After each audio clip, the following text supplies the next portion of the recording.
नमस्कार साथियों, आप सभी का पुनः स्वागत है आपके अपने चैनल स्पेक्ट्रम साथी में। आज हम जिस विषय पर चर्चा कर रहे हैं उससे हम सभी अवगत हैं और ये बहुत सेंसिटिव मुद्दा है और ये संबंधित है ज्ञानवापी मस्जिद से।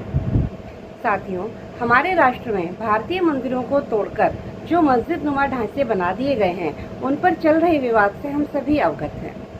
इन विवादित ढांचों में सर्वप्रमुख नाम आता है अयोध्या राम जन्मभूमि विवाद का। इस मुद्दे को तो हमारे सर्वोच्च न्यायालय ने पूर्णतः विचारित करके निर्णीत कर दिया और आज वहां पर हमारे श्री राम जी का एक बहुत भव्य मंदिर बनने जा रहा है। इसी श्रृंखला में अगला नाम आता है काशी स्थित ज्ञानवापी मस्जिद का। ज्ञानवापी मस्जिद या ज्ञानवापी मंदिर। और इसी श्रृंखला में अगली कड़ी है हमारे मथुरा में स्थित श्री कृष्ण जन्मभूमि विवाद का।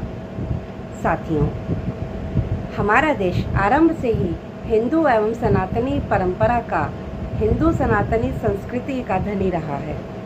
जो मूलतः ही हिंदू कुश पर्वत का क्षेत्र है, उस भारत भूमि पर हमारे मंदिरों का होना बहुत स्वाभाविक सी बात है। और साथियों, हिंदू स्थान पर हिंदू मंदिर नहीं होंगे तो क्या किसी अन्य धर्मावलंबियों के क्षेत्र या उनके व्यवहार में हिंदू मंदिर होंगे?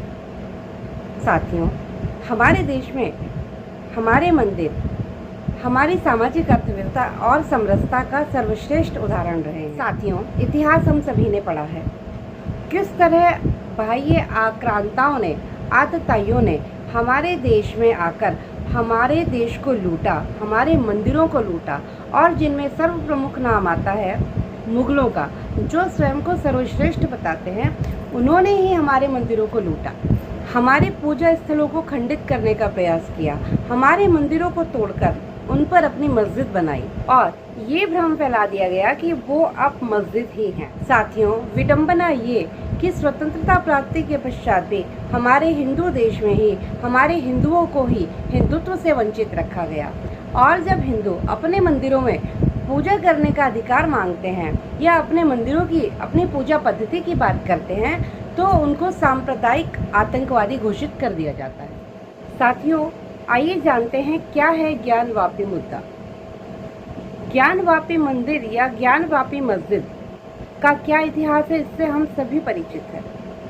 लेकिन मैं आज आपके सामने चर्चा करती हूँ उस अधिनियम की जिसके तहत इस क्षेत्र को यथास्थिति में बनाए रखने के लिए विधर्मियों द्वारा पूरे प्रयास किए जा रहे हैं। साथियों, क्या है ज्ञानवापी मस्जिद मुद्दा और धार्मिक पूजा स्थल अधिनियम 1991 एक्ट नंबर 42, आइए जानते हैं इसके विषय में। साथियों, ये तो हम सभी जानते हैं कि विधर्मियों ने जबरन हमारे मंदिरों पर गैर कानूनी रूप से कब्जा किया, हमारे हिंदुओं के मंदिरों को ध्वस्त करके वहां पर अपनी मस्जिदें बनाई। परंतु आज़ादी के बाद सन 1991 में जब कांग्रेस की सरकार थी और माननीय श्री पीवी नरसिम्हा राव जी हमारे प्रधानमंत्री थे, उनके समय में ये अधिनियम लागू किया गया, जो मुख्यतः यह प्रावधानित करता था कि सन 1947 के बाद से जो पूजा स्थल जिस रूप में है उन्हें यथास्थिति रूप में ही रखा जाएगा। दुहाई ये दी गई, अगर उन ढांचों को, उन भवनों को छेड़ा गया तो देश में दंगे भड़क सकते हैं। मंशा साफ थी, मस्जिदों को संरक्षण दिया जाना था, तो ये अधिनियम लाया गया। परंतु इसी अधिनियम की वैधता को चुनौती देने के लिए ही श्री अश्विनी कुमार उपाध्याय जी ने लगभग 1 वर्ष पूर्व एक याचिका माननीय सर्वोच्च न्यायालय में दाखिल की थी। साथियों, चुनौती का आधार यह है कि यह अधिनियम हमारे भारतीय संविधान के आर्टिकल 14, 15, 21, 25, 26 और 29 का उल्लंघन करता है। इस याचिका में अभी तक विपक्षी गणों द्वारा कोई भी उत्तर दाखिल नहीं किया गया है। साथियों, इस अधिनियम के विषय में जो भ्रम फैलाया जा रहा है वो ये है कि इस अधिनियम के लागू होने के बाद से हम ऐसे किसी ढांचे को नहीं छेड़ सकते, उस भवन को उसी स्थिति में रहने दिया जाएगा। परंतु साथियों, ये बात सबसे छुपाई जा रही है कि इस अधिनियम का क्लॉज 4 ये प्रावधानित करता है कि जो भवन या जो मंदिर मस्जिद नुमा ढांचे ऐतिहासिक घोषित कर दिए गए हैं या जिन पर कोई याचिका 1991 से पहले ही प्रस्तुत कर दी गई है और श्री राम जन्मभूमि को इस अधिनियम क्षेत्र से बाहर रखा गया है। साथियों, the ancient monument and archaeological sites and remains act 1958 के तहत भी जो भारत में ऐतिहासिक महत्व के, पुरातात्विक महत्व के भवन हैं, उनके साथ भी छेड़छाड़ को निषिद्ध माना गया है और धार्मिक पूजा स्थल अधिनियम के क्षेत्र से बाहर रखा गया है। साथियों, ये एक्ट 4 पेज का है, 8 क्लॉजेस हैं। नीचे डिस्क्रिप्शन में इसका लिंक दिया गया है, इसे पढ़कर यहाँ से आप अपनी जानकारी बढ़ाइए कि धार्मिक पूजा स्थल अधिनियम वास्तव में कहता क्या है और हमारे कौन कौन से मंदिरों के क्षेत्र इसके दायरे से बाहर हैं। तो इस प्रकार साथियों, ये अधिनियम स्वयं ही ज्ञानवापी मंदिर मस्जिद विवाद को या इस भवन को अपनी अधिकारिता के क्षेत्र से बाहर रखता है। आइए जानते हैं वो प्रमुख बिंदु कौन कौन से हैं। प्रथमतया, ज्ञानवापी मंदिर मस्जिद का ये भवन लगभग 350 वर्ष पुराना है, मतलब ये ऐतिहासिक भवन है। 1947 से 1991 के बीच में ज्ञानवापी भवन या ज्ञानवापी मस्जिद के ढांचे के साथ जानबूझकर छेड़छाड़ की गई। इसके मूल स्वरूप को ही परिवर्तित करने का प्रयत्न किया गया। अगला बिंदु है, ज्ञानवापी भवन पर 1990 में ही याचिका दाखिल की जा चुकी थी। ज्ञानवापी भवन मथुरा कृष्ण जन्मभूमि विवाद और श्री राम जन्मभूमि विवाद को इसकी अधिकारिता क्षेत्र से बाहर रखा गया है। माननीय सर्वोच्च न्यायालय द्वारा अयोध्या राम मंदिर विवाद के विचारण के समय माननीय मुख्य न्यायाधीश द्वारा कुछ टिप्पणियां की गई। आइए देखते हैं उस टिप्पणी के कुछ अंश। माननीय श्री रंजन गोगोई जी द्वारा यह कहा गया था कि अतीत के अन्याय को ठीक करने के लिए एक संवैधानिक आधार प्रस्तुत करता है कि उनके धार्मिक स्थलों के साथ छेड़छाड़ ना की जाए, उन्हें संरक्षित किया जाएगा और उनके चरित्र में परिवर्तन नहीं किया जाएगा और इस अधिनियम का हवाला दिया गया। साथियों, ज्ञानवापी भवन की खुदाई में भी हमारे भारतीय हिंदू मंदिरों के होने के प्रमाण मिलते हैं, जैसे श्री अयोध्या राम मंदिर जन्मभूमि विवाद में हमें अपने हिंदू मंदिर होने के प्रमाण मिले। साथियों, ये भारत भूमि है, यहाँ तो कंकर कंकर में शंकर विराजमान है। जहाँ खोदोगे, जहाँ ढूंढोगे, मेरे राम को पाओगे, मेरे कृष्ण को पाओगे, मेरे शिव वहाँ विराजमान है। साथियों, चूँकि भारतीय मंदिर आरंभ से ही धन एवं धर्म का आधार स्तंभ रहे हैं, जिसे राज्य परिवारों का संरक्षण और पोषण प्राप्त रहता था, धन का वहाँ अथाह भंडार होता था। गुरुजनों की उपस्थिति में, संत जनों की उपस्थिति में, धर्म सभाओं की उपस्थिति में वो ज्ञान और संस्कृति का स्रोत हुआ करते थे। यही वजह थी कि विदेशी आक्रमणकारियों ने सर्वप्रथम हमारे मंदिरों को लूटा और हमारे धन, हमारी संस्कृति को नष्ट करने का प्रयास किया। सर्वश्रेष्ठ उदाहरण सोमनाथ का मंदिर है। भारत देश में वर्तमान में हमारी पूजा पद्धति और धार्मिक स्थलों से संबंधित क्या वैज्ञानिक स्थिति है, आइए जानते हैं। साथियों, हमारा भारतीय संविधान, हम सभी इससे परिचित हैं।